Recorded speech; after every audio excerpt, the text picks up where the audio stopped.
Russia's burning, not metaphorically, literally. At the exact moment Vladimir Putin was standing on Red Square, watching a stripped-down column of armor crawl past the Lenin Mausoleum on May 9th, the peninsula he calls the crown of the empire was being torn open from inside. Sevastopol shook. A residential block in the heart of Russia's Black Sea Fleet city collapsed in fire. 2 dead, 10 wounded. Air defenses screaming over a coastline that was supposed to be the safest piece of real estate in the Russian Federation. And this happened during a ceasefire, Putin's ceasefire, the one he personally declared, the one he promised the world he would honor for Victory Day. Let me be absolutely clear about what we are looking at. This is not a story about a single strike. This is not a story about a broken truce. This is a case study in how a regime that lies about peace eventually loses control of the war it lied to extend. What happens next changes everything because Crimea, the supposed jewel, has just become the bleeding artery. Pull the lens back for a moment because the timeline matters more than any single explosion. On May 5th and 6th, Ukraine unilaterally observed a ceasefire it had announced as a response to Moscow's own proposed truce for May 8th and 9th, the days surrounding Victory Day. Kyiv said, "We will stop. We will give you 48 hours of silence. Show the world you are serious." And Russia's answer to that gesture was to launch missiles into Dnipro, killing at least 4 civilians, and to continue rolling barrages across 5 Ukrainian regions that killed at least 22 people in the days surrounding the supposed pause. The Kremlin had said openly on the record that it would not honor Ukraine's ceasefire, but it still expected Ukraine to honor Putin's. That is not diplomacy. That is a doctrine. It is the doctrine of asymmetric mercy, and it is the same doctrine Russia has used since February of 2022. Russia demands restraint from its enemy and grants none in return. And that doctrine is exactly why what happened in Crimea on May 9th was not a violation of the ceasefire. It was the inevitable consequence of pretending the ceasefire ever existed. Now, let me walk you through what this actually means at the strategic level, because the mainstream framing is going to miss it. The mainstream framing will say both sides accused each other of breaking the truce. Both sides traded blame. A U.S. brokered 3-day pause from May 8th through 10th came under strain. That is what you will read. That framing is not just shallow, it is wrong. It treats 2 unequal actors as moral equivalents. It treats a regime that struck Dnipro on the eve of its own truce as comparable to a country defending its civilian grid. The real question is not who fired during the ceasefire. The real question is why Russia needed the ceasefire in the first place. And the answer to that question is sitting in dry dock in Sevastopol harbor on fire. Rewind to the assumptions Moscow held going into 2026. Russia believed and stated openly through its general staff that the Black Sea Fleet had stabilized after the catastrophic losses of 2022 through 2024. They believed Crimea's air defense network, the densest concentration of S-400, S-300, Panzer, and Buk systems anywhere in the Russian-controlled theater, had finally sealed the peninsula. They believed the loss of the Moskva, the destruction of the Sergei Kotov, the sinking of the Caesar Kunikov, the burning of the Novocherkassk, the damaging of the Rostov-on-Don submarine, all of it was the bottom of the curve.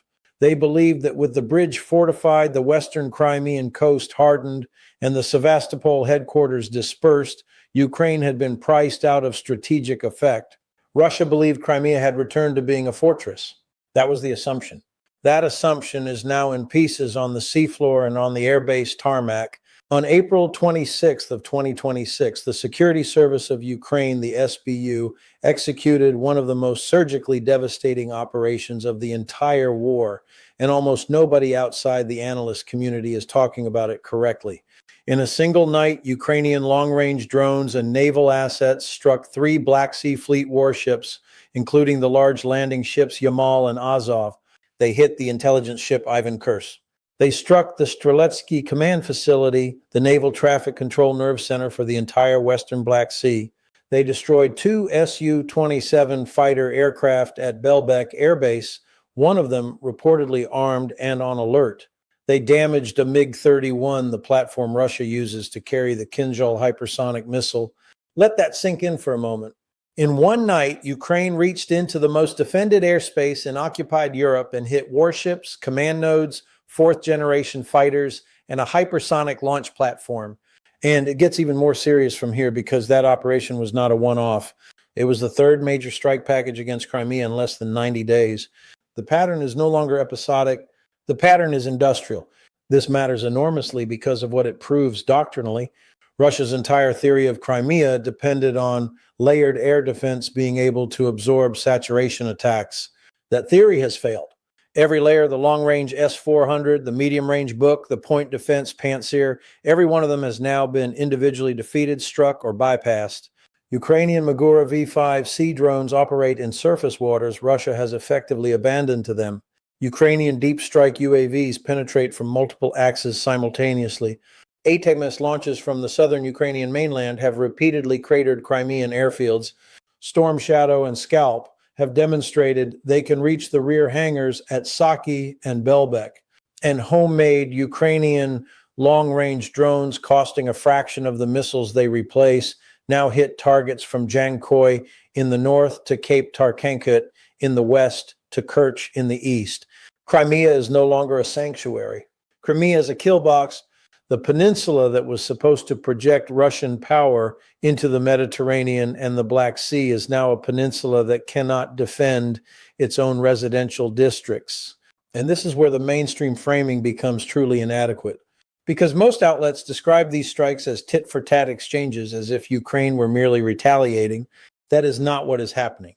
Ukraine is executing a deliberate multi-month theater-level campaign to render Crimea militarily unusable. Not symbolically unusable, operationally unusable. The Black Sea Fleet has already withdrawn most of its surface combatants from Sevastopol to Novorossiysk on the Russian mainland coast. That is not a redeployment. That is a retreat. A fleet that cannot use its primary base is a fleet that has lost the campaign for the Black Sea. And a peninsula whose air bases cannot keep aircraft on the ground without losing them is a peninsula whose air component has been functionally neutralized. The hidden military variable here, the one almost nobody is naming, is that Crimea is no longer a Russian projection platform. It is a Russian liability that consumes air defense systems Russia needs everywhere else. Pull the lens back even further because the strategic consequence cascades. Every S-400 battery Russia bleeds defending Sevastopol is an S-400 battery that is not protecting Belgorod, not protecting Voronezh, not protecting Engels Air Base, not protecting the oil refineries in Saratov and Volgograd and Samara. And Ukraine has been hitting those refineries with metronomic precision. Russian gasoline shortages have returned to multiple regions. Wholesale fuel prices have spiked. Export capacity through the Black Sea, already gutted by the campaign against the fleet, has been compounded by repeated strikes on Novorossiysk port infrastructure and on the pipeline network that feeds it. Pull the lens back, and the picture is no longer about one explosion in Sevastopol. The picture is about a war economy whose air defense umbrella is finite, whose naval projection is collapsed, whose strategic aviation is being hunted at home, and whose leadership is now reduced to declaring 3-day ceasefires so it can hold a downsized parade without watching its own capital catch fire on live television. And about that parade, let me be specific, because the visuals tell you everything the rhetoric tries to hide. The May 9th, 2026 Victory Day parade on Red Square was the smallest in the Putin era. CNN, the BBC, Politico, every credentialed outlet on the ground reported the same thing. Fewer vehicles, fewer aircraft, fewer formations. The flyover was canceled or scaled to nothing. The armor column was a fraction of its pre-war composition. The honor guard was supplemented by units pulled in for show. This is the celebration of a country that calls itself a great military power, and it could not field the equipment to march down its own central square. The reason is not budgetary. The reason is operational. The equipment is in Ukraine. The equipment is destroyed.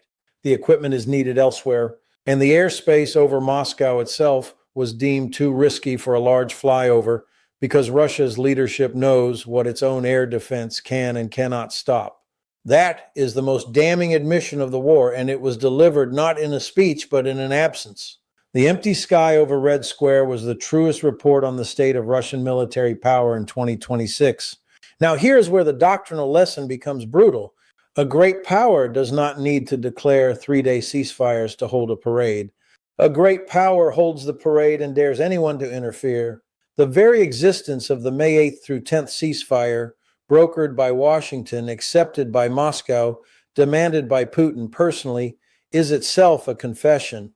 It is a confession that the Kremlin no longer believes it can guarantee the security of its own ceremonial events without Ukrainian cooperation. Think about that. The Russian Federation, the inheritor of Soviet military doctrine, the self-proclaimed Second Army of the world, needed a negotiated pause to make sure its parade was not interrupted. And even with that pause, Sevastopol exploded. Even with that pause, a residential building came down. Even with that pause, the SBU and Ukrainian military intelligence demonstrated that no decree from Moscow can cover the gap between what Russia claims and what Russia controls. What happens next changes everything, because the asymmetry of this ceasefire is not just diplomatic theater, it is a battlefield variable. Russia entered the May 8th through 10th window, having already broken Ukraine's May 5th through 6th window, with strikes on Dnipro, Kramatorsk, Zaporizhzhia, and the Naftogaz gas facility. Russian forces killed civilians during a ceasefire they refused to honor, then demanded reciprocal silence for a ceasefire they declared. Ukraine, under enormous pressure from the Trump administration to play along, agreed to the May 8th through 10th pause. And yet, by every credible accounting, Russia continued to violate even its own ceasefire. The Russian Defense Ministry itself logged thousands of alleged Ukrainian violations within 48 hours, an accounting that, in the prosecutorial sense, only confirms how active the front remained. Both sides reported battlefield clashes and drone activity throughout the supposed pause. The ceasefire was not a ceasefire. It was a stage prop. And here's the hidden military variable nobody on cable news is naming. When you declare a ceasefire you cannot enforce, you do not buy time. You burn credibility. Putin needed this ceasefire to project a narrative of statesmanship, of war-ending magnanimity, of a leader pulling toward peace while his enemies pull toward chaos. That narrative requires the world to believe Russia controls its forces. The Sevastopol explosion, the Jankoy strikes on May 6th, that killed 5 and occupied Crimea, the continued artillery and drone exchanges along the entire front line, all of these prove the opposite. They prove that Russian command can neither stop Ukrainian operations against Crimea nor stop its own forces from continuing to fire. The ceasefire is not a pause. It is a portrait of incapacity dressed as restraint. And every hour it remains nominally in effect, the portrait grows clearer. Let me walk you through what this actually means at the strategic level for the months ahead. We are watching the emergence of a new operational reality in the Black Sea theater. Ukraine has demonstrated repeatedly that it can choose the timing of strategic strikes against Crimea. It can choose the targets. It can choose the platforms. It can choose to hit warships in port, aircraft on the runway, command facilities at the waterline, fuel depots, and ammunition storage in the rear. The only thing Russia has shown it can choose is which assets to mourn next. That is not a contested theater. That is a degraded theater. And the degradation is not slowing. The April 26th SBU operation was larger than the strikes that preceded it. The April 28th follow-on explosions in Sevastopol were broader. The May 6th Jankoy strike was deadlier. The May 9th detonation on the day the Russian state declared sacred was the most symbolically devastating of all. The curve is going up, not down. This is the moment where I need you to understand the broader pattern, because this is what almost no analyst will state clearly. The war is no longer a war of position. It has not been a war of position for over a year. It is a war of systems. And the system Russia built, the entire military system, was optimized for short, sharp, conventional combined arms operations against a peer opponent expected to collapse within weeks. That system has failed. It has failed at every echelon. It failed at the operational level when the initial 2022 thrust toward Kyiv collapsed. It failed at the tactical level when armored breakthroughs in Donbass became attritional grinders. It failed at the strategic level when the Black Sea Fleet was driven from its forward base. It failed at the doctrinal level when Russia could not adapt its drone, electronic warfare, and command architecture fast enough to keep up with Ukrainian innovation cycles measured in weeks rather than years. and it has now failed at the political level because the regime that built this system can no longer hold a parade without negotiating with the enemy. History will record this carefully, and history will not be kind. The Black Sea Fleet, founded by Catherine the Great in 1783, anchored at Sevastopol for 2.5 centuries, the projection arm of the Russian Empire and the Soviet Union and the Russian Federation, has been functionally driven from its home port by a country that in 2022 did not possess a single major surface combatant of its own. Let that sink in. Ukraine has degraded the Black Sea Fleet without having a navy. It has done so through drones, missiles, sabotage, and intelligence operations of stunning sophistication. There is no precedent for this in modern naval history. There is no doctrine that anticipated it. And there is no Russian recovery path that does not require concessions Russia has so far refused to make. And it gets even more serious from here because the cascading consequences are now reaching the political core. A regime that built its domestic legitimacy on the narrative of restored greatness, on Crimea as the inviolable trophy of 2014, cannot indefinitely sustain that narrative while Sevastopol burns on television. Russian state media tried to ignore the May 9th strike. They could not. The footage spread through Telegram channels faster than any censorship apparatus could contain it. Local Crimean Telegram channels, even pro-Russian ones, openly reported the residential damage and the air defense engagement. The information environment Putin built for 2 decades is no longer airtight. And when the trophy bleeds and the citizens watch, the legitimacy of the regime that promised them the trophy starts to thin. Now, before I deliver the verdict, I want to address the elephant in the room, the Trump administration's ceasefire diplomacy. The 3-day window from May 8th through 10th was, by every public accounting, brokered by Washington with the goal of producing a longer pause and eventually a negotiation. The president himself expressed hope for an extension. The intent is not in question. The mechanism, however, is because a ceasefire that depends on Russian goodwill is a ceasefire that depends on the goodwill of a regime that has demonstrated every single time that goodwill is not its operational mode. The lesson here, the one Western policymakers must finally absorb, is that pauses in this war do not produce peace. They produce reloads. Russia uses every ceasefire window to refit, rotate, and prepare the next escalation. Ukraine uses every ceasefire window to demonstrate with controlled but unmistakable strikes that the war's tempo is no longer set in Moscow. It is set in Kyiv and in the SBU headquarters. And in the drone workshops of Lviv and Dnipro, power has migrated. The diplomacy is not caught up. The verdict then is this. The Sevastopol explosion of May 9th, 2026 was not an isolated incident. It was the punctuation mark on a campaign that has been running for almost 4 years and is now reaching its strategic crescendo.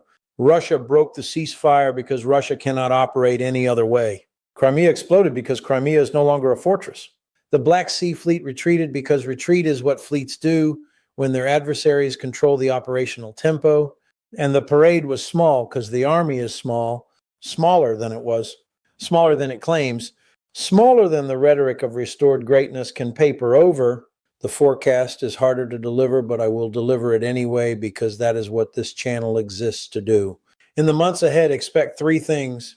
First, the Crimean campaign will intensify, not pause. Ukrainian planners have demonstrated they can scale strikes against the peninsula, and they will, because every successful strike degrades Russian air defense inventories and forces additional redeployments away from the Russian interior.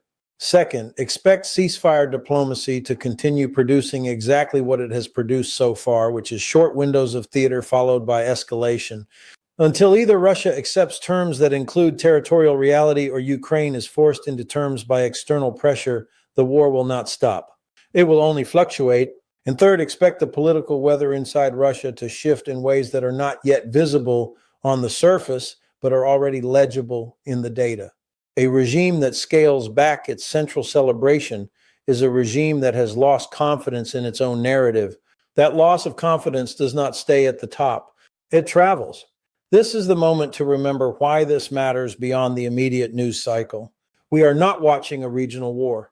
We are watching the most consequential test of post-Cold War military doctrine, alliance politics, and authoritarian endurance that any of us will witness in our lifetimes. The outcome of this war will determine whether nuclear-armed revisionist powers can rewrite borders by force. It will determine whether Western deterrence functions or fails. It will determine whether the rules-based order survives in any recognizable form. And every Sevastopol explosion, every Jankoy strike, every withdrawn warship, and every canceled flyover is evidence, hard evidence, that the side that adapts faster wins, and that the side built on assumption rather than adaptation loses. Russia is the side built on assumption. Russia is losing, not collapsing. Losing.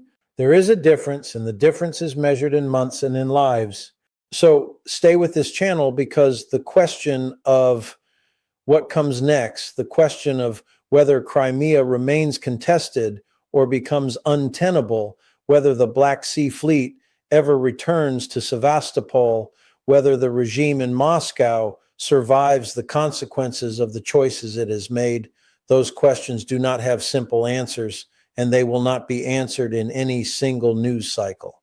They will be answered in the campaign that is unfolding right now, in real time, on a peninsula that Russia thought it had taken forever.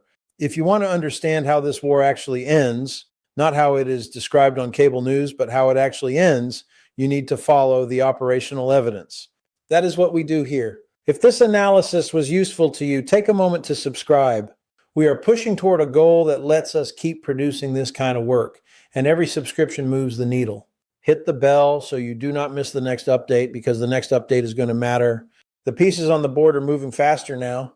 The ceasefire window will close. The strikes will resume in the open. And Crimea, the peninsula that was supposed to be the symbol of Russian permanence, will keep proving week after week that nothing built on bad assumptions stays standing forever. I am Ben Hodges. Stay with me. There is more coming, and it is going to be decisive.